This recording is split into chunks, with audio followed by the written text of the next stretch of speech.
Crônicas do Amanhecer. Por Feijão, Centro Espírita Allan Kardec de Balneário Gaivota. Balneário Gaivota, 22 de setembro de 2023. João de Deus é condenado a 100 anos de prisão em mais 3 processos. Parte 2.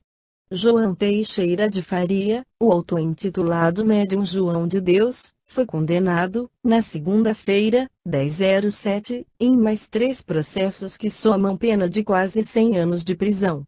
As condenações são pelos crimes de estupro de vulnerável e violação sexual mediante fraude contra 8 mulheres, entre os anos de 2010 e 2018.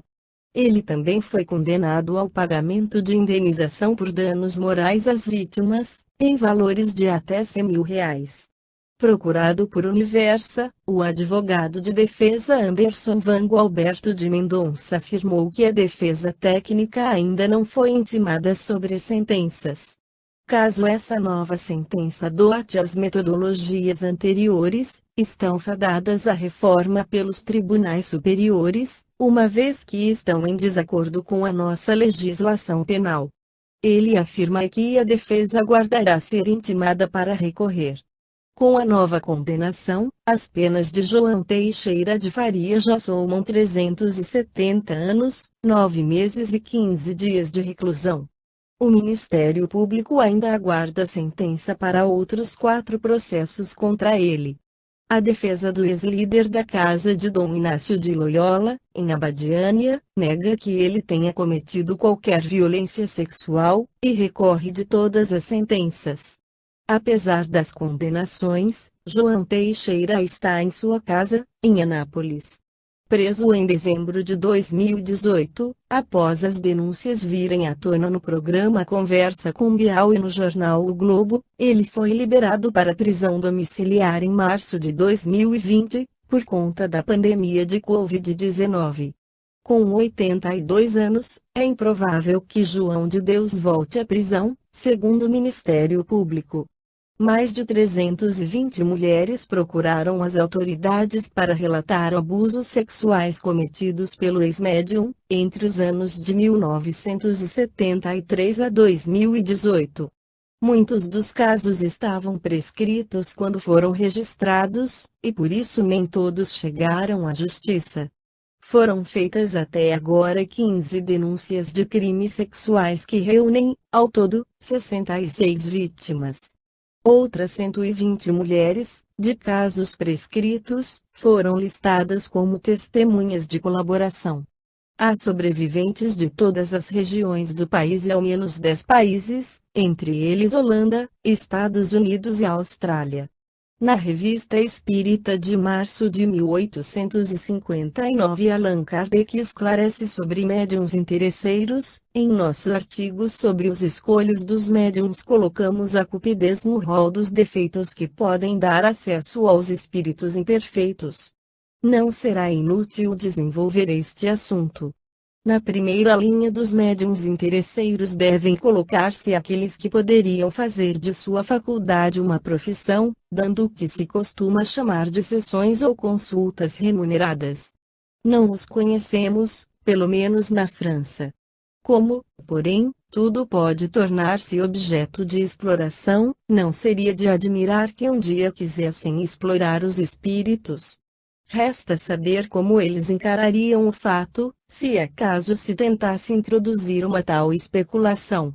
Mesmo sem ligação ao espiritismo, compreende-se quanto isto representa de aviltante, mas quem quer que conheça um pouco quanto é difícil aos bons espíritos virem comunicar-se conosco e quão pouco é preciso para os afastar, bem como a sua repulsa por tudo, quanto represente interesse egoístico, jamais poderá admitir que os espíritos superiores sirvam ao capricho do primeiro que os evocasse a tanto por hora.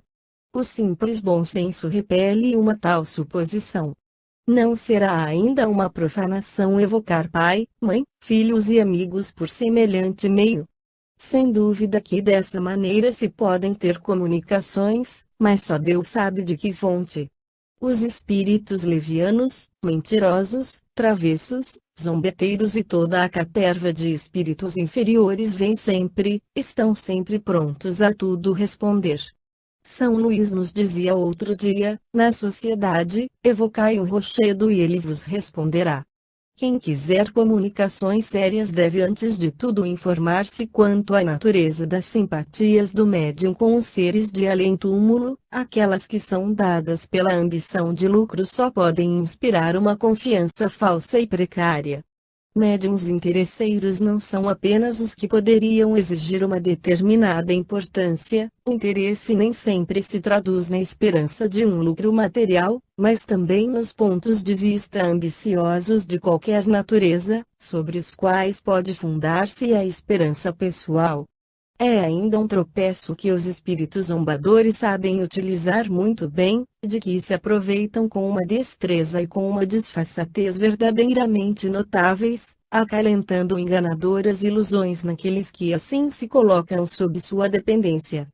Em resumo, a mediunidade é uma faculdade dada para o bem e os bons espíritos se afastam de quem quer pretenda transformá-la em escada para alcançar seja o que for que não corresponda aos desígnios da providência. O egoísmo é a chaga da sociedade, os bons espíritos o combatem e, portanto, não é possível supor que venham servi-lo. Isto é tão racional, que sobre tal ponto seria inútil insistir. Concluímos, de tudo quanto precede, que o mais absoluto desinteresse é a melhor garantia contra o charlatanismo, pois não há charlatães desinteressados, se ele nem sempre assegura a bondade das comunicações inteligentes, tira aos maus espíritos um poderoso meio de ação e fecha a boca a certos detratores. Esta foi a crônica do amanhecer de 22 de setembro de 2023. Por Alfredo Feijão Lopes.